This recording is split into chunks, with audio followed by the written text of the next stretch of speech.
Председателот на Собранието Африм Гашија разгледал поднос на уредност иницијативата за формирање анкетна комисија за Кучани која е поднесена од ВМРО ДПМН Евреди и знам. Истото се однесува не само на пожарот во Кучани, туку и на пожарот во модуларната болница во Тетова, сообраќајната несреќа на Дурмотурс во Ласкрци, сообраќајната несреќа на Беса Транс во Бугарија.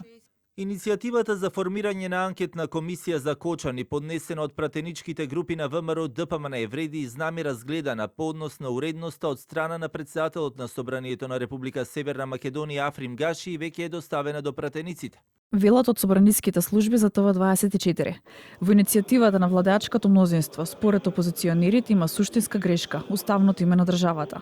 Од опозицијата, координаторот на пратеничката група на СДСМ Оливер Спасовски и пратеникот од Левица Амар Мациновиќ за ТВ24 потврдија дека иницијативата за формирање на анкетна комисија за случајот во Кочани веќе е повторно адресирана до председателот на Собранието Африм Гаши, откако ја коригирале.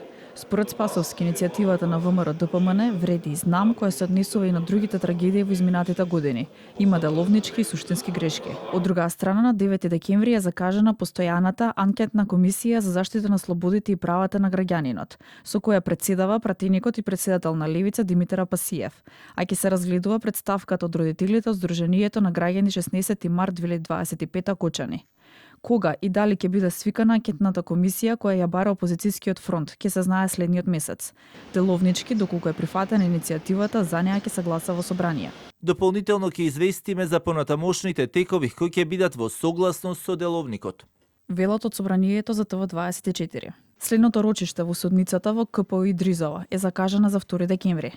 Вчера пак шефот на обвинителството за гонење организиран криминал и корупција, Ислам Абази, изјави дека истрагата е завршена за полициските службеници за пожарот во Пулс и за 10 дена ќе има и одлука.